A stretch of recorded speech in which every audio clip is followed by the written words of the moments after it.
अभी तक आराधना में हम अच्छा वचन को सुना है। దేవుని యొక్క ఏర్పాటు ఏంటో మీకు అర్థం కావాలి. परमेश्वर का चुनौती क्या है आपको समझना है।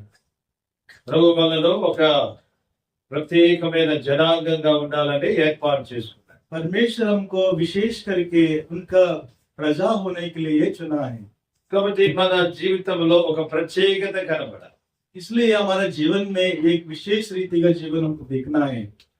So God must see some separation in our life. మన జీవితాల్లో దేవుడు ప్రత్యేకతను చూడాలి.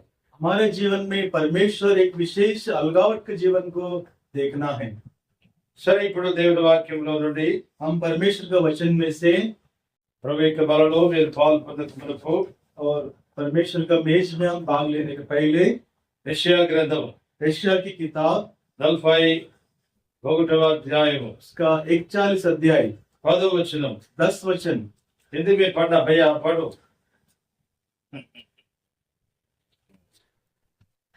यशाया ग्रंथम 41:10 वचन. यशायाह उसका 41 अध्याय 10 वचन पढ़िए। हमारे तेलुगु में 9 और 10 కలిసినవి. तेलुगु में 9 और 10 मिलकर है। अब 10 हिंदी में कैसा है? सेपरेट. 10 का वचन पढ़ो. क्योंकि I पढ़. पेज नंबर जपन सिस्टर था 861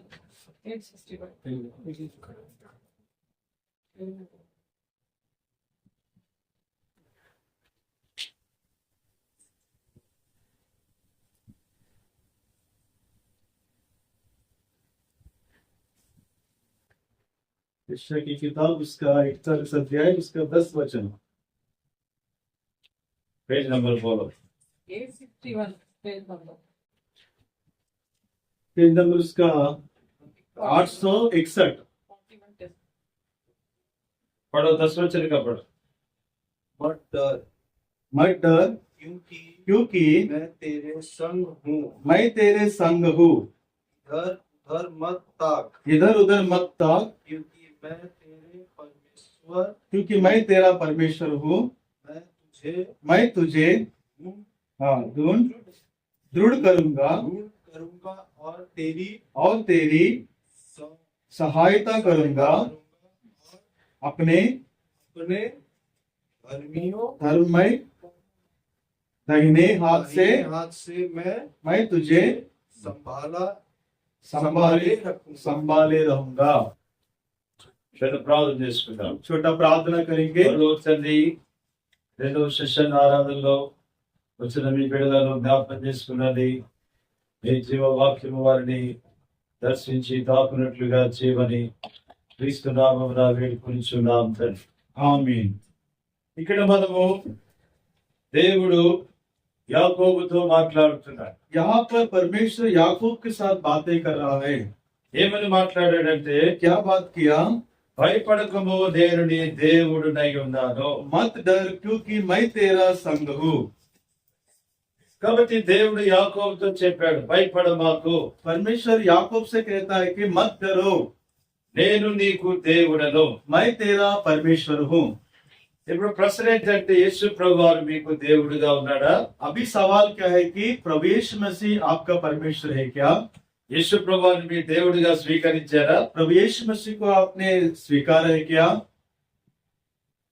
కాబట్టి ఎప్పుడైతే యేసు ప్రభువారు మనకు దేవుడిగా ఉంటాడో, प्रभु यीशु मसीह जब हमको परमेश्वर रहेगा, చాలా ఆశీర్వాదాలు పొందు. बहुतायत आशीष हम पाएंगे। కాబట్టి యేసు ప్రభువారు మనకు దేవుడు అవ్వాలంటే, प्रभु यीशु मसीह हमारे परमेश्वर बनने के लिए ఆయన సృష్టికర్తగా వేరు, దేవుడిగా వేరు. वो सृष्टिकर्ता भी है और परमेश्वर का भी है। ఆయన సమస్తాన్ని సృష్టించాడు. वो सब कुछ बनाया।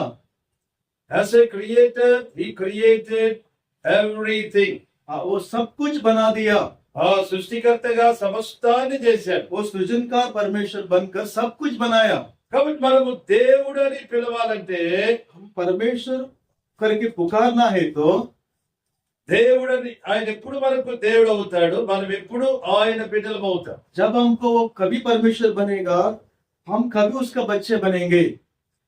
ఎవరికైనా దేవుడిగా ఉంటాడంటే అందరికీ కాదు. किसके लिए वो परमेश्वर रहेगा? सबके लिए नहीं। లోకంలో చూడండి ఎవరి దేవుడు అనుకున్నారు. और संसार में अपना अपना परमेश्वर है लोगों को। ఎంతమంది దేవుళ్ళు ఉన్నారు లోకం? कितना परमेश्वर है दुनिया में? కాబట్టి మనుషులు చేసుకున్న దేవుడు చాలా మంది ఉన్నారు. मनुष्य जो बनाया वो परमेश्वर बहुत है। దేవుడు ఒక్కడే. परमेश्वर एक ही है। బైబిల్ చెబుతుంది ఈ గ్రంథం చెప్పిన దేవుడు ఒక్కడే. और जो भी और ग्रंथ कहता है कि परमेश्वर एक ही है। అయితే ఆ ఒక్క దేవుడు ఎవరు? और वो अकेला कौन है? ఆయన యేసుక్రీస్తు ప్రభు. वही प्रभु यीशु मसीह। కాబట్టి యేసుక్రీస్తు ప్రభు వారు మన దేవుడు ఎప్పుడవుతాడు? प्रभु यीशु मसीह कब हमारा परमेश्वर बनेगा? ఎప్పుడైతే మనం ఆయన యందు విశ్వాసం ఉంచుతామో, जब हम उसके ऊपर विश्वास करेंगे, ఎప్పుడైతే మనము రక్షించబడతామో, जब हम उद्धार पाता है, అప్పుడే ఆయన మన దేవుడు అవుతాడు. तभी वो हमारा परमेश्वर बनता है। అంతవరకు ఆయన మన దేవుడు కాదు. तब तक वो हमारा परमेश्वर नहीं बनता है। ఇక్కడ దేవుడు యాకోబుతో ఏమని చెప్పాడంటే, परमेश्वर याकूब से ये कहता है कि భయపడబాకు, నేను నీకు దేవుడను. मत डरो, मैं तुम्हारा परमेश्वर हूँ। ఎప్పుడు ఆయన దేవుడయ్యాడు యాకోబుకి? कभी याकूब को परमेश्वर बना? యాకోబు అంటే అర్థం ఏంటి? याकूब का मतलब क्या है? యాకోబు అంటే అర్థము మోసగాడు. याकूब का मतलब है धोखा देने वाला। యాకోబు అబద్ధాలు ఆడి ఉన్నవాడు. याकूब है झूठ बोलने वाला। So Jacob was a deceiver. याकूब है धोखा देने वाला। యాకోబు అబద్ధాలు ఆడినటువంటి వాడు. याकूब है झूठ बोलने वाला व्यक्ति। కాబట్టి మోసం చేసి అబద్ధాలు ఆడే వారికి ఆయన దేవుడుగా, और धोखा देने वाला और झूठ बोलने वाला को वो परमेश्वर नहीं बनता है। ఒకవేళ యేసు ప్రభువారు మనకు దేవుడు కావాలంటే, अगर हमको प्रवेश मसीह परमेश्वर बनना है, ఈ మోసం చేసేవాడు మారు మనసు పొందాలి. ये धोखा देने वाला मन फिराना है। అబద్ధాలు ఆడిన వాడు, పాపం చేసిన వాడు మారు మనసు పొందాలి. झूठ बोलने वाला पाप करने वाला मन फिराना चाहिए। అప్పుడే ఆయన మనకు దేవుడు అవుతాడు. तभी वो हमको परमेश्वर होता है। అప్పుడే మనం ఆయన ప్రజలము. तभी हम उसका प्रजा बनता है। కాబట్టి దేవుడు ఎప్పుడు యాకోబుకు దేవుడయ్యాడంటే, वो याकूब को परमेश्वर कभी परमेश्वर बना? యాకోబు ఇశ్రాయేలుగా మారిన. याकूब इस्राएल बनने के बाद। యాకోబు ఇశ్రాయేలుగా ఎప్పుడు మారాడు? याकूब इस्राएल का कभी हुआ? वो ఆయన మరి పద్దనరాము నుండి पद्दनराम से తిరిగి వస్తా ఉన్నప్పుడు वो फिर लौट आते समय ఒక ప్రాంతంలో और एक स्थान में ఒక్కడే మిగిలిపోయి अकेला वो रहकर రాత్రంతా ప్రార్థన చేసుకుంటాడు. पूरा रात के समय में वो प्रार्थना कर रहा था। కారణం ఏంటంటే, कारण यही है कि తన హృదయంలో భయం ఉంది. और उसका हृदय में भय है, ఎందుకంటే తన అన్నను మోసగించాడు. क्योंकि उसका भाई को धोखा दिया। కాబట్టి అన్న చంపేస్తాడేమని భయం. भाई उसको मार देगा यही डर है। కాబట్టి పాపాన్ని బట్టి తన హృదయంలో భయం ఉంది. और पाप के कारण उसका भीतर में डर है। పాపము చేసేవాడికి భయం ఉంటుంది. पाप करने वाले व्यक्ति को डर रहता है। కాబట్టి పాపము మనిషిని భయపెడుతుంది. पाप जो है मनुष्य को डर में लाता है। కాబట్టి యాకోబు इसलिए याकूब పద్దనరాము నుంచి కానానుకు వస్తున్న సమయంలో पद्दनराम से जब कानान के आते समय में ఒక చోట और एक स्थान में ఒక్కడే మిగిలిపోయాడు. अकेला वो रह गया। ఒక్కడే మిగిలిపోయి రాత్రంతా ప్రార్థన చేశాడు. अकेला वो रहकर पूरे रात भर प्रार्थना किया। నేను ఎప్పుడైనా ఒక్కరిగా ప్రార్థన చేశారా? आप कभी अकेले में प्रार्थना किया? ఒంటరిగా ప్రార్థన చేయాలి. अकेले में प्रार्थना करना। when you pray alone, कभी तुम जब तुम प्रार्थना करेंगे, ఎప్పుడైతే ఒక్కరుగా ప్రార్థన చేశారో, जब अकेले का प्रार्थना करेगा, then you see God's presence. దేవుని యొక్క ఆ యొక్క మరి సన్నిధిని నువ్వు అనుభవిస్తావు. परमेश्वर का उपस्थिति को हम देख सकता है। ఇక్కడ యాకోబు ఒక్కడే మిగిలిపోయి यहाँ पर याकूब अकेला वो रहकर ఆదికాండము उत्पत्ति 32వ అధ్యాయం. उत्पत्ति उसका 32 अध्याय। ఆదికాండము 32వ అధ్యాయం. उत्पत्ति उसका 32 अध्याय 22-23 वचन। उसका 22 और 23 वचन। उसी रात वो उठा और अपनी दोनों स्त्रियों और दोनों दासियों और 11 लड़कों को संग लेकर घाट से याकूब नदी के पार उतार दिया। उसने उन्हें उस नदी के पार उतार दिया, वरन अपना सब कुछ पार उतार दिया। 24 వచనం. 24 वचन। और याकूब आप अकेला रह गया, तब कोई पुरुष आकर पौ फाटने और उससे मल्ल युद्ध करता रहा। యాకోబు అకేలా रह गया। అకేలా రైగా. కాబట్టి యాకోబు ఒంటరిగా మిగిలిపోయాడు. याकूब अकेला रह गया। జంగల్ మే, అరణ్యంలో, అరణ్యం ఒక్కడే మిగిలిపోయి जंगल में अकेला वो रहकर అందరిని పంపించేశాడు. सबको वो मतलब बेच दिया, దాంతో పాటు ఎవరు కూడా లేరు. और इसके साथ में कोई नहीं था, ఒక్కడే अकेला రాత్రంతా ప్రార్థన చేశాడు. रात भर प्रार्थना करता रहा। ప్రార్థనలో ఏమని ప్రార్థన చేశాడు? प्रार्थना किस तरह प्रार्थना किया? అయ్యా నేను మోసగాడును, मैं धोखा देने वाला हूँ, నేను అబద్ధికుడను, मैं झूठ बोलने वाला हूँ, మోసాలు చేసి నేను ఆశీర్వాదం సంపాదించుకున్నాను. और धोखा दे के मैं आशीष को पाया हूँ। కాబట్టి నా పాపము నన్ను భయపెడుతుంది, इसलिए मेरा पाप जो है मुझे डराता है, మరణ భీతి నన్ను और వెంటాడుతుంది. मृत्यु के डर जो है मुझे मतलब मेरे पीछे होता है। ప్రభువా దయచేసి నన్ను క్షమించు, हे प्रभु मुझे दया करके क्षमा ఈ कर, మరణ భీతి నుండి నన్ను విడిపించు. ये मृत्यु के डर से मुझे बचाइए। రాత్రంతా ప్రార్థన చేశాడు. रात भर उसने प्रार्थना किया। కాబట్టి इसलिए యాకోబు ఇశ్రాయేలుగా మార్చబడటానికి మొట్టమొదటిది అతను ఒంటరిగా మిగిలిపోయి ప్రార్థన చేశాడు. याकूब इसराइल बनने का कारण ये कि वो रात भर अकेले रहकर वो प्रार्थना करता रहा, తర్వాత ఆయన ప్రార్థన మామూలు ప్రార్థన కాదు. और उसका प्रार्थना जो है मामूली प्रार्थना नहीं है। ఎట్లా ప్రార్థన? పోరాటంతో ప్రార్థన చేశాడు. वो मल्ल युद्ध करके उसने प्रार्थना किया। తెలుగులో ఏం రాయబడిందంటే పెనుగులాడుట. హిందీలో మరి मल्ल युद्ध लिखा, मल्ल युद्ध। So his prayer was not a simple an ordinary prayer. वो साधारण प्रार्थना नहीं किया, కానీ పెనుగులాడుతో కూడిన ప్రార్థన. वो मल्ल युद्ध करके परमेश्वर से प्रार्थना किया। కాబట్టి ఒకరు పాపములో నుండి నీతియుక్తమైన జీవితంలోనికి రావటానికి ఇలాంటి ప్రార్థన కావాలి. एक व्यक्ति पाप के जीवन में से धार्मिकता के जीवन में आने के लिए इस तरह प्रार्थना चाहिए। ఎప్పుడైతే ఇలాగూ ప్రార్థన చేశాడో जब इस प्रकार प्रार्थना किया था, యాకోబు జీవితంలో మార్పు అనేది వచ్చేసి, याकूब के जीवन में बदलावट को हम देखता है। కాబట్టి इसलिए రాత్రంతా పెనుగులాడే. वो रात भर वो मल्ल युद्ध किया। దాని తర్వాత 26 వచనం. उसके बाद 26 वचन।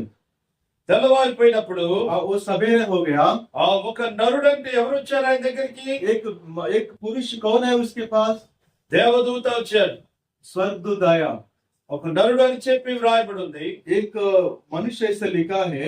కాబట్టి రాత్రంతా పోరాటం జరిగింది. रात भर उसने मल्ल युद्ध किया। తెల్లవారుతుంది. सवेरे हो गया। ఇప్పుడు ఆ వచ్చినటువంటి దేవదూత అంటున్నాడు, जब वो स्वर्गदूत आया वो कहता है, తెల్లవారిపోయింది నన్ను పోని. सवेरे हो गया मुझे जाने दो। యాకోబు అంటాడు, याकूब कहता है, నన్ను ఆశీర్వదిస్తే గాని నిన్ను పోని. जब तक मुझे आशीष नहीं करेगा तुम्हें जाने नहीं दूंगा। కాబట్టి యాకోబు నుండి ఇశ్రాయేల్ గా మారటానికి యాకోబులో ఏమున్నదంటే పట్టుదల ఉంది. याकूब से इस्राएल बनने के लिए याकूब के जीवन में एकदम उसका वो लगातार पकड़ में रहने वाला व्यक्ति, పట్టుదల ఎవరి రీతిలో लगातार रहने वाला। కాబట్టి రాత్రి ఒక్కడే మిగిలిపోయాడు. रात भर अकेले रहता था। రాత్రంతా పెనుగులాడాడు. रात भर उसने प्रार्थना किया। తర్వాత పట్టుదలతో ప్రార్థన वो చేశాడు. लगातार उसने प्रार्थना किया। దేవుడితో ఏమని చెప్పుకున్నాడంటే, परमेश्वर से ये कहा है कि నన్ను ఆశీర్వదిస్తే గాని నేను పోని. जब तक मुझे आशीष नहीं करेगा मैं तुम्हें नहीं जाने दूंगा। ఎప్పుడన్నా ఇట్లాంటి ప్రార్థన చేశారా? कभी भी ऐसे प्रार्थना किया है क्या? ప్రభువా నన్ను ఆశీర్వదిస్తేనే గాని నిన్ను పోని. प्रभु मुझे जब तक आशीष नहीं करेगा आपको जाने नहीं। మనం కాసేపు ప్రార్థనలో కూర్చొని हम प्रार्थना में कुछ समय भी नहीं గంట बैठ సేపు सकते। కూడా కూర్చొని ये घंटा भी नहीं बैठ सकता है। రాత్రంతా ఏముంటారు? रात भर कहाँ रहेगा? యాకోబు ఏం చేశాడు? याकूब ने क्या किया? రాత్రి అంతా रात भर ఎట్లా ప్రార్థన చేశాడు? इस तरह प्रार्थना किया పెనుగులాడాడు. और मल्ल युद्ध करके ఎట్లా ప్రార్థన చేశాడు? इस तरह प्रार्थना किया పట్టుదలతో. और लगातार ఎట్లా ప్రార్థన చేశాడు? कैसे प्रार्थना किया? కన్నీళ్లతో आंसू बहाकर బ్రతిమలాడుకున్నాడు. और गिड़गिड़ाया, ప్రభువా నన్ను ఆశీర్వదించు. प्रभु मुझे आशीष करो। ఎవరికి నామకార్థంగా వచ్చి కాసేపు ఉండి వెళ్ళిపోతే ఏ ఆశీర్వాదం? हम नामधारी का आकर कुछ समय लेके जाने से कुछ भी लाभ नहीं है। దేవునికి ఇవ్వాల్సినంత సమయాన్ని ఇవ్వాలి. परमेश्वर को जितना समय देना है उतना हमको देना है। కాబట్టి ఆదివారం మందు కాదు, इतवार का दिन हमारे नहीं है, ప్రభు దినం ఇది. और परमेश्वर का दिन है. పూర్తిగా సమయాన్ని దేవునికి ఇవ్వాలి. पूरा समय परमेश्वर को देना है. గంటలు దేవుని సన్నిధిలో గడపాలి. గంటల కొలది గడపాలి. घंटों घंटों भर परमेश्वर भवन में हमको रहना है. కాబట్టి యాకోబు ఇశ్రాయేలుగా మార్చబడటానికి పట్టుదల, याकूब इज़राइल बनने के लिए उसका जीवन में वो लगातार वो बना रहा. తర్వాత दूसरा ఆదికాండం 32. उत्पत्ति उसका 32 अध्याय. తర్వాత ఈ మూడంతల విషయాల తర్వాత ఏదైతే ఆయన కోరుకున్నాడో ప్రార్థనలో విజయాన్ని పొందుకున్నాడు. ये तीनों बातें में और उसका प्रार्थना का जीवन में जो कुछ भी उसको मतलब पाना था वो पा लिया. కాబట్టి యాకోబు ప్రార్థన ఎలాంటి ప్రార్థన అంటే याकूब की प्रार्थना जिस तरह प्रार्थना है कि విజయవంతమైన ప్రార్థన. और विजय की प्रार्थना. आप समझ रहे हैं? So Jacob prayer was victorious prayer. याकूब का प्रार्थना जो जयवंत की प्रार्थना. He was not defeated in his prayer. ఆయన తన ప్రార్థనలో ఓడిపోలేదు. और प्रार्थना में वो हारा नहीं है. ఇట్లా ఉండాలి మనం. इस तरह हमको रहना है. Sister, are you understanding? Understanding? కాబట్టి మనం ప్రార్థన చేసినప్పుడు ప్రార్థనలో కాసేపు ప్రార్థన చేసి हम प्रार्थना करते समय थोड़ा समय करके ऐसे झुकना नहीं. ప్రార్థనలో కూర్చుంటాము, ఇక పడుకోనిద్దాం. प्रार्थना में बैठता है, बाद में हम सो जाता है. లుక్ ఎట్ యాకోబ్. हाँ, याकूब कम देखिए, ఆ ప్రార్థనలో పోరాడాడు. प्रार्थना में वो मल्लयुद्ध किया था. ప్రార్థనలో విజయాన్ని పొందు. प्रार्थना में वो जय पाया है. కన్నీరు కార్చాడు. आंसू बहाया. ప్రభువా నన్ను క్షమించు. परमेश्वर मुझे क्षमा करो. ప్రభు ఆయన ప్రార్థన విన్నాడు. प्रभु उसका प्रार्थना को सुना. ప్రభు ఆయన కన్నీళ్లు చూశాడు. प्रभु उसका आंसू को देखा है. యాకోబు నిన్ను క్షమించేస్తున్నాడు. याकूब आप तुम मैं क्षमा करता ఈ हूँ. రోజు నుంచి యాకోబు కావు. आज से तुम याकूब नहीं है, ఈ రోజు నుంచి నీ ఇశ్రాయేలుగా మార్చేస్తున్నాడు. आज से तुम इज़राइल बन गया. యాకోబు అంటే అర్థం ఏంటి? याकूब का मतलब क्या है? మోసగాడు. धोखा देने वाला. ఇశ్రాయేల్ అంటే అర్థం ఏంటి? इज़राइल का मतलब क्या है? పోరాడి గెలిచిన వాడు. हाँ, वो मल्लयुद्ध करके वो जय पाए व्यक्ति. ఏం గెలుచుకున్నాడు? क्या जय पाया उसने? ఆశీర్వాదములు గెలుచు. आशीष को उसने जय पाया. దేవుని యొద్ద నుండి ఆశీర్వాదాలు గెలుచుకున్నాడు. परमेश्वर से वो आशीष को वो जय पाया है. హోషేయ గ్రంథము होशिया की किताब. ఇదే మాటలో హోషేయలో కూడా చెప్పబడ్డాయి. यही बात होशिया की किताब में भी लिखा है. చిన్న ప్రవక్తల గ్రంథాల్లో ఉంటుంది. ये नबियों की किताब में लिखा है. చెప్పాలి పోయి చేయాలి. 12వ అధ్యాయం. होशिया की किताब उसका 12 अध्याय, पेज नंबर उसका 1059 1059. चलो आप पढ़ते नहीं? में पढ़ो. पढ़ने आते नहीं क्या? హోషేయ 12వ అధ్యాయము होशिया उसका 12 अध्याय 3-4 వచనం. 3 और 4 वचन. अपनी माता की कोख ही में उसने अपने भाई को और अंडागा मारा और बड़ा होकर वो परमेश्वर के साथ लड़ा. పరమేశ్వర్ కి సాత్ లడ. యాకోబు ఎట్లాంటి వాడంటే याकूब किस तरह मनुष्य है? ఆయన పోరాటం ఎలాంటిదంటే उसका लड़ाई कैसा है? किससे लड़ा? किससे लड़ा? क्या लिखा है उधर में? परमेश्वर से लड़ा. कैसे लड़ा? प्रार्थना में. प्रार्थना में आशीष पाने के लिए प्रार्थना में किससे लड़ा? परमेश्वर से. आपने कब लड़ा? परमेश्वर से. 3-4 వచ్చిన 4 वचन में वो दूत से लड़ा और जीत भी गया. वो रोया और उससे गिड़गिड़ा कर विनती की. 3వ వచనంలోనేమో దేవునితో పోరాడాడని ఉంది. तीसरे वचन में परमेश्वर के साथ लड़ाई किया. 4వ వచనంలో దూతతో పోరాడాడని ఉంది. चौथा वचन में दूत से लड़ा. కాబట్టి పాత నిబంధన గ్రంథంలో దేవుని దూత అంటే దేవుడే. पुराने नियम में स्वर्ग का दूत कहलाए तो परमेश्वर ही है. కాబట్టి ఒంటరిగా యాకోబు ప్రార్థన చేస్తున్నప్పుడు తన దగ్గరికి ఎవరు వచ్చారు? अकेला वो जब याकूब प्रार्थना करता उसके पास कौन आया? God came. परमेश्वर आया. परमेश्वर ने దేవుడు వచ్చాడు. परमेश्वर आया। కాబట్టి ఎప్పుడైతే దేవుడు వచ్చాడో जब परमेश्वर आया है, అప్పుడు యాకోబు ఆ దేవుని పట్టుకున్నాడు, याकूब परमेश्वर को पकड़ लिया బ్రతిమలాడుకున్నాడు. और वो गिड़गिड़ा कर, ఇక్కడ చూడండి ఏం రాయబడిందో. यहाँ पर देखिए क्या लिखा, ఆ, वो दूध से लड़ा ఉమ్, और जीता भी गया, ఉమ్, वो रोया ఉమ్. और उससे गिड़गिड़ा कर ఆ, विनती की। ఓ రోయ కన్నీరు విడిచి. वो रोया, కాబట్టి అతడు పోరాడి జయం పొందుకున్నాడు, కన్నీరు కార్చి బ్రతిమలాడుకున్నాడంటే वो गिड़गिड़ा कर विनती किया। గిడిగిడాకర్ विनती की। వింతి. కాబట్టి ఈ రీతిగా యాకోబు ఒక మోసగాడు ప్రార్థనలో పోరాడుకొని ఏం పొందుకున్నాడు? ఆశీర్వాదాన్ని పొందు. इस रीति से एक धोखा देने वाला याकूब प्रार्थना में वो मतलब वो गिड़गिड़ा कर प्रार्थना करके उसके जीवन में आशीष को पा लिया। So therefore his prayer was not ordinary prayer. इसका प्रार्थना साधारण प्रार्थना नहीं है, His prayer was with a great struggle. इसका प्रार्थना जो एकदम शक्तिमान प्रार्थना है, ఆ పోరాటంతో కూడుకున్న పాట. गिड़गिड़ा कर वो प्रार्थना किया। And his prayer was victorious prayer. वो उसका जयवंत प्रार्थना है। And through his prayer he received blessings from God. उसके प्रार्थना के द्वारा उसको उसने आशीष को वो पाया है।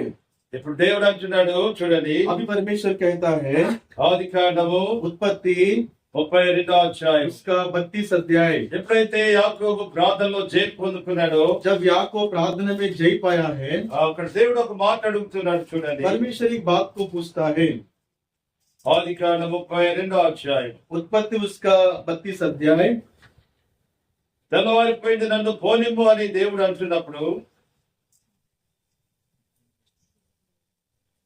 నన్ను ఆశీర్వదించని యాకోబు అడుగుతుంటే 32వ అధ్యాయము 27వ వచనం. और उसने याकूब से पूछा, तेरा नाम क्या है? उसने कहा, याकूब।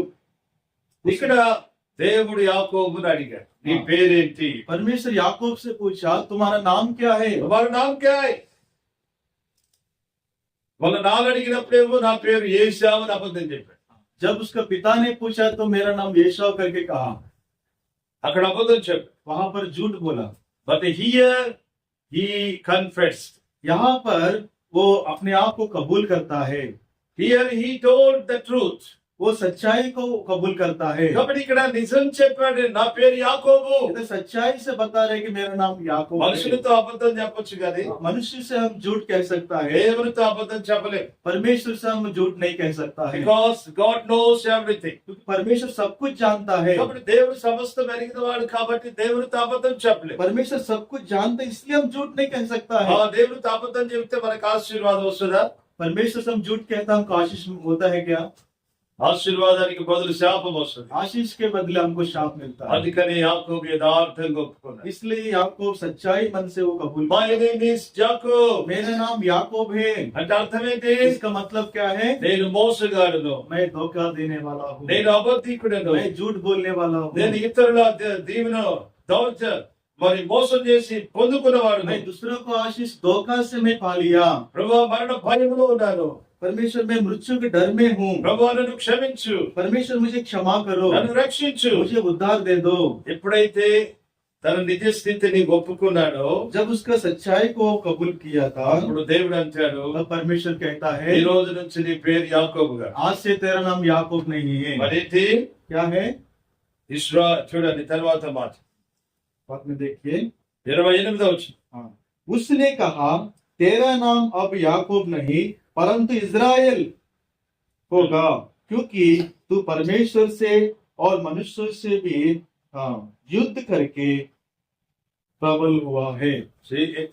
పోరాటం అని రాయబడింది, తర్వాత యుద్ధం అని చెప్పి ఇక్కడ హిందీలో ఇంకా యుద్ధం చేశాడు. यहाँ पर मल्लयुद्ध भी किया है और युद्ध भी किया है। కాబట్టి ఇక్కడ దేవుడి పేరు మారుస్తే ఏమనంటే నీవు దేవునితోనూ మనుషులతోనూ పోరాడి గెలిచావు. तुम परमेश्वर से और मनुष्य से भी युद्ध करके जय पाए हैं, కాబట్టి నీ పేరు యాకోబుగా. इसलिए तुम्हारा नाम याकूब नहीं है, ఇశ్రాయేలు. इज़राइल। ఇశ్రాయేల్ అంటే ఎవరు? इज़राइल का मतलब क्या है? పోరాడి గెలిచినవాడు. वो मतलब लड़ाई करके जय पाया व्यक्ति। ఇప్పుడు దేవుడు అంటాడు, अभी परमेश्वर कहता है, నేను యాకోబు దేవుడు, मैं याकूब का परमेश्वर हूँ। ఎంతవరకైతే యాకోబు మోసంలో ఉన్నాడో जब तक याकूब धोखा में था, అంతవరకు నేను యాకోబు దేవుడు అని చెప్పలా. तब तक मैं याकूब का परमेश्वर नहीं कहा। ఎప్పుడైతే ఇశ్రాయేల్ గా మార్చబడ్డాడు, जब वो इस्राएल बन गया, from then onwards he said, I am the God of Jacob. तभी कहता है कि मैं याकूब का परमेश्वर हूँ। కాబట్టి దేవుడు ఎప్పుడవుతాడంటే మనం ఎప్పుడైతే మారు మనసు పొందుతాం, जब हम परमेश्वर हमको कभी तभी परमेश्वर बनता है कि हमारे जीवन में जब मन फिराता है। పాపములో ఉండే వారికి ఆయన దేవుడు కాదు, पाप में रहने वाले व्यक्ति को वो परमेश्वर नहीं होता है। రక్షించబడ్డ వారికి ఆయన దేవుడు, उद्धार पाए हुए लोगों को वो परमेश्वर है। మారు మనసు పొందిన వారికి ఆయన దేవుడు, मन पर फिरा हुआ व्यक्ति को वो परमेश्वर है। బాప్తిసం పొందిన వారికి ఆయన దేవుడు, बपतिस्मा पाया हुआ व्यक्ति को वो परमेश्वर है। నీతిగా జీవించే వారికి ఆయన దేవుడు, धार्मिकता से जीवन बिताने वालों के लिए वो परमेश्वर है। ఆశీర్వాదములు పొందుకున్న వారికి ఆయన దేవుడు. आशीष पाया हुआ व्यक्ति को वो परमेश्वर है। కాబట్టి ఇప్పుడు మనకు యేసు ప్రభువారు దేవుడు ఉన్నాడా? अभी हमको प्रभु यीशु मसीह परमेश्वर है क्या? ఒకవేళ యేసు ప్రభువారు నీకు దేవుడు అంటే నువ్వు యాకోబు కాదు, ఇశ్రాయేల్ గా మార్చబడ్డావు. अभी तुम याकूब नहीं, इस्राएल बन गए तुम। యేసు ప్రభువారు నీకు దేవుడు అంటే अब अगर परमेश्वर प्रभु यीशु मसीह तुमको परमेश्वर है, तुम याकूब ने अब इस्राएल बन गया। కాబట్టి ఆ బల దగ్గర మనం వచ్చేటప్పుడు और इस मेज के पास जब हम आते हैं, యాకోబుగా రాకూడదు. याकूब की नहीं हम नहीं आना है। ఎట్లా రావాలి? किस तरह आना है? ఇశ్రాయేల్ గా రావాలి. इस्राएल के जैसे हमको आना है। ఇశ్రాయేల్ అంటే ఎవరు? इस्राएल का मतलब कौन है? ఆశీర్వాదం పొందాడు. आशीष पाया हुआ व्यक्ति। ఇశ్రాయేల్ అంటే ఎవరు? इस्राएल का मतलब कौन है? పోరాడి గెలిచాడు. वो लड़ाई करके जय पाया व्यक्ति। కాబట్టి క్రైస్తవ జీవితం అంటే इसलिए मसीह का जीवन में విక్టోరియస్ లైఫ్, जयवंत का जीवन పాపములో ఉండటమంటే ఓటమి జీవితం. और पाप में रहने वाला जीवन है कि पराजित का जीवन है। కాబట్టి దేవుడు మనకు దేవుడిగా ఉండాలంటే परमेश्वर हमको परमेश्वर रहने के लिए మనము మార్పు చెందిన వారిగా ఉండాలి. हम तो बदलना चाहिए। మార్కు సువార్త 12వ అధ్యాయం, मार्कुस उसका 12 अध्याय, మార్కు సువార్త 12వ అధ్యాయం, मार्कुस उसका 12 अध्याय। Please open your Bibles. सब लोग बाइबल खोलिए। 27వ వచనం. उसका 27 वचन। परमेश्वर मरे हुओं का नहीं वरन जीवितों का परमेश्वर है। भैया पढ़ो, अतः तुम बड़ी पढ़ो.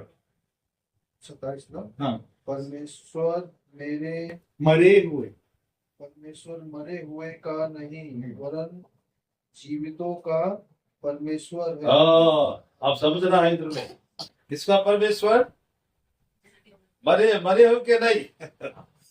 मरे हुए लोगों का नहीं। కాబట్టి ఎవరికి ఆయన దేవుడు? वो किसका परमेश्वर है? మృతులకు కాదు. वो मरे हुए के नहीं है। ఎవరికి దేవుడు మరి? किसके लिए परमेश्वर? वो జీవితం సజీవులకు ఆయన దేవుడు. जीवित लोगों के लिए वो परमेश्वर है। మృతులు సజీవులు అంటే అర్థం ఏంటి? और मृत लोग और जीवित हो गए, इसका मतलब क्या है? పాపములను బట్టి మానవుడు మృతుడుగా ఉంటాడు. पाप के कारण मनुष्य मृत्यु हो गया। బాహ్యంగా బ్రతికే ఉండొచ్చు, और दुनिया के भीतर वो सब जीवित रह सकता है, కానీ పాపాన్ని బట్టి మానవుడు మృతుడైపోయాడు. लेकिन पाप के कारण वो मृत्यु हो गया। మృతుడు అంటే ఇక దేవుడితో సంబంధం లేదు, और मृत्यु हो गया मतलब किसी से संबंध नहीं है, పరలోకానికి సంబంధం లేదు, और स्वर्ग से संबंध नहीं है, పరలోకంలో పేరు లేదు, और स्वर्ग में उसका नाम नहीं है। పాపంలో చచ్చిపోతే వాడి నరకమే. और पाप में अगर मरा हुआ है तो उसका नरक ही है। సజీవులంటే और जीवित लोग मतलब రక్షించబడిన వారు, उद्धार पाया हुआ लोग, జీవితాన్ని మార్చుకున్నవారు, और जीवन को बदल दिया हुआ, మరణంలో నుంచి జీవంలోకి వచ్చిన और వారు, मृत्यु से जीवन में पार हुआ लोग हैं, జీవితంలో మార్పు చెందిన और వారు. जीवन में बदलाव हुआ लोग हैं।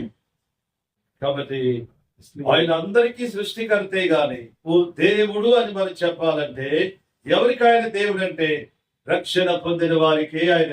वो सबको सृष्टि करता परमेश्वर, लेकिन तुमको हमको अगर परमेश्वर बनना है, अगर हम उद्धार पाया तो हमको परमेश्वर होता है। మార్పు చెందిన వారికి ఆయన దేవుడు. और जो जिसका मन बदल गया उसी के लिए वो परमेश्वर है। యేసు ప్రభువు మీకు దేవుడు ఉన్నాడా? प्रभु यीशु मसीह आपके लिए परमेश्वर है क्या? సచ్చుముచ్ నిజముగా యేసు ప్రభువు మీకు దేవుడు ఉన్నాడా? सचमुच प्रभु यीशु मसीह आपको परमेश्वर है क्या? అయితే మీరు దీవించబడిన, तो आप आशीष पाए हुए लोग हैं, మీరు మార్పు చెందినవారు. और तुम बदला हुआ लोग हैं। కాబట్టి ఎప్పుడైతే నాకు మార్పు చెందిన వారికి ఉంటామో ఆయన మన దేవుడిగా ఉంటాడు. जिस प्रकार हमारा मन बदलता है वो हमारा परमेश्वर हो। కాబట్టి యెషయా గ్రంథము 41 అధ్యాయం. एशिया की किताब उसका 41 अध्याय में लिखा है। యెషయా గ్రంథం 41. एशिया की किताब उसका 41 अध्याय మొదటి అంశంలో पहले वचन में लिखा है। మొదటి అంశం पहले भाग में మొదటి అంశంలో దేవుడు యాకోబులకు దేవుడు ఎట్లా అయ్యాడంటే परमेश्वर తన మార్పు చెందుడు ద్వారా దేవుడు యాకోబులకు దేవుడు అయ్యాడు. परमेश्वर याकूब को इसलिए परमेश्वर बन गए कि वो बदलने के द्वारा।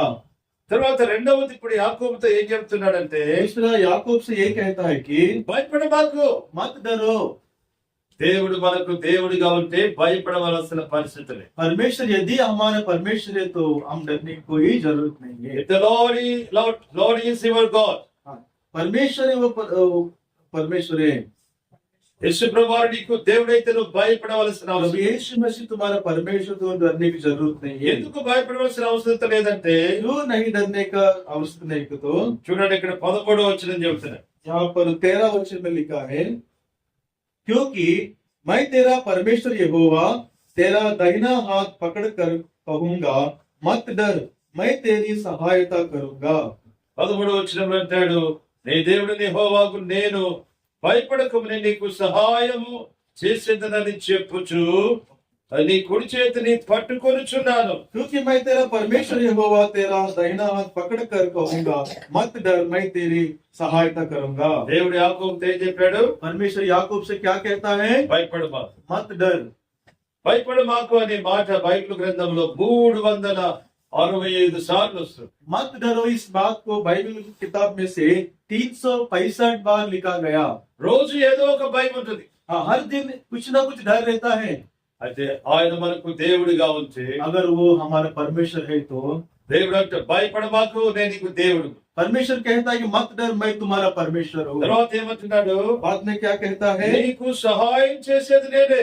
मैं तेरी सहायता करूंगा। The lord is your God. पर प्रवेश में तुम्हारा परमेश्वर है, ఆయన చెప్తున్నాడు నీకు సహాయం చేస్తాడు. वो कहता है कि तुमको सहायता करूंगा। కాబట్టి ఎందుకు ఇక్కడ భయం అనే మాట వాడబడిందంటే क्यों, क्या यहाँ पर क्यों डर की बात लिखा गया? 14వ వచనం. 14 वचन में, 14వ వచనం చూడండి. हे कीड़ो, 14వ వచనం చూడమని చెప్పా. 14 वचन देखिए, 14 वचन 41 अध्याय 14 वचन। हे कीड़े, सरी के कीड़े के सर के याकूब, हे इज़राइल के मनुष्यों, मत डरो, यहोवा की ये वाणी है, मैं तेरी सहायता करूंगा, इज़राइल का पवित्र तेरा छुड़ाने वाला है। కాబట్టి ఇక్కడ ఏమని చెప్పాడు? యాకోబు అంట ఆ పురుగు వంటి యాకోబు అంట. यहाँ पर परमेश्वर कहता है कि कीड़े के सर के। చూడండి, యాకోబు ఎట్లాంటి వాడంట? పురుగు లాంటి వాడు. याकूब किस तरह है? वो कीड़े के समान। కాబట్టి అంత బలహీనంగా ఉన్నాడు. उतना वो कमजोरी व्यक्ति है। తర్వాత అంటే స్వల్ప జనముగు ఇశ్రాయేలు. और बाद में कहता है कि वो कीड़े के समान और इतने స్వల్ప कम लोग है। इज़राइल के मनुष्यों, मत डरो, बस इतना मिलेगा। 14వ వచనం. తోడలో కాబట్టి యాకోబు పురుగు వంటి వాడంట, స్వల్ప జనముగు ఇశ్రాయేలు. हाँ, एक कीड़े सर के याकूब। కాబట్టి ఎందుకు భయము? क्यों डर है? వాళ్ళు కొద్ది మంది జనం. वो कम लोग हैं। కాబట్టి ఎవరైతే కొద్ది మందిగా ఉంటారో जो कोई कम लोग रहता है వాళ్ళకి భయం. उनको डर रहता है। ఏదైనా ఇష్యూ వచ్చిందనుకో और जो कुछ भी बातें आता है, భయం. डर। ఎక్కువ మంది జనం ఉంటే, ज्यादा लोग है तो ఏదైనా ఇష్యూ వస్తే कुछ भी अगर कारण होता है तो వాళ్ళందరూ వచ్చి పడతారు. वो लोग सब लोग हमारे ऊपर आएगा। అంటే కమ్జోర్కి कमजोर लोग हैं, కొద్ది మంది ఉంటారే, थोड़ा ही लोग हैं, వాళ్ళకు భయం. उनको डर रहता है। యాకోబు అట్లాగున్నాడు. याकूब इस तरह का है।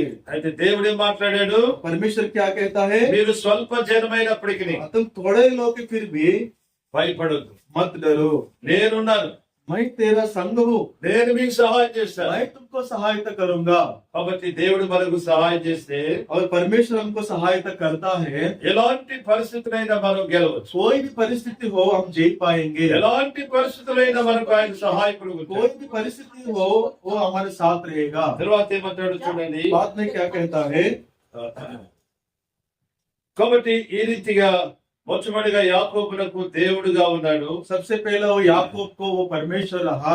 రెండవది నీకు నేను సహాయం చేస్తానని వాగ్దానం చేశాడు. दूसरा वो मैं तुमको सहायता करूंगा करके प्रतिज्ञा किया है। నేను బలహీనంగా ఉన్నానని భయపడొద్దు. मैं कमजोर हूँ इस प्रकार तो मत करो। తర్వాత మూడో విషయం, तीसरे बात కీర్తన గ్రంథము भजन संहिता, కీర్తనలు 48 भजन संहिता उसका 48 14 వచనం. 14 वचन, भजन संहिता 48 उसका 14 वचन। क्योंकि ये परमेश्वर सदा सर्वदा हमारा परमेश्वर है, वो मृत्यु तक हमारी अगुवाई करेगा। తర్వాత మూడవది దేవుడు యాకోబుతో ఏం చెప్పాడంటే, और तीसरा याकूब से परमेश्वर ये कहता है कि యాకోబు భయపడొద్దు, याकूब मत डर, నేను సదాకాలం నిన్ను నడిపిస్తాను. मैं सर्व सदा तुमको चलाऊंगा, సదాకాలం నడిపిస్తాను. और सर्वदा तुमको चलाऊंगा। కాబట్టి యాకోబులకు ఒకటి దేవుడయ్యాడు, याकूब को परमेश्वर बन गया, యాకోబుకు వాగ్దానం చేశాడు. याकूब को प्रतिज्ञा किया है। మూడవది యాకోబును నడిపిస్తున్నాడు. तीसरा याकूब को वो चलाता भी है। ఎంతవరకు నడిపిస్తాడు? जब तक वो चलाता है సదాకాలం నడిపిస్తాడు. सर्वदा वो चलाता है, మరణ పర్యంతం వరకు वो నడిపిస్తాడు. मृत्यु तक चलाता है। కాబట్టి యేసు ప్రభువారు మన దేవుడిగా ఉంటే तो यीशु मसीह अगर हमारा परमेश्वर है तो భయపడవలసిన అవసరం. डरने की कोई जरूरत नहीं है। ఆయన మనకు సహాయం చేస్తాడు. वो हमारा सहायता करने वाला है, అన్ని పరిస్థితుల్లో సహాయపడు. सब परिस्थितियों में वो सहायता करता है, మనల్ని విడిచిపెట్టడు ఆయన. हमको नहीं छोड़ता है, తర్వాత మరణ పర్యంతం వరకు నడిపిస్తాడు. वो हमको मृत्यु तक हमको ले चलता है। So he will guide us until our last breath. हमको చివరి శ్వాస వరకు ఆయన మనల్ని నడిపిస్తాడు. हमको आखिरी तक वो अगुवाई करता है। కాబట్టి ముఖ్యమైన తలంపు ఏంటంటే, और प्रामुख्य बात यही है कि विचार దేవుడు మనకు దేవుడుగా ఉన్నాడు. परमेश्वर हमको परमेश्वर रहना, యేసు ప్రభు మన దేవుడుగా ఉన్నాడు. प्रभु यीशु मसीह हमको परमेश्वर रहना है, అప్పుడే మనం ధన్యులు, तभी हम धन्य लोग हैं, అప్పుడే మనం ఆశీర్వదించబడు. तभी हम आशीष पाया हुआ लोग। ఆయన మన దేవుడు కాకపోతే अगर वो परमेश्वर हमारा परमेश्वर नहीं तो మన ఉద్యోగాలను బట్టి ధనాన్ని బట్టి కాదు మనకు ఆశీర్వాదం.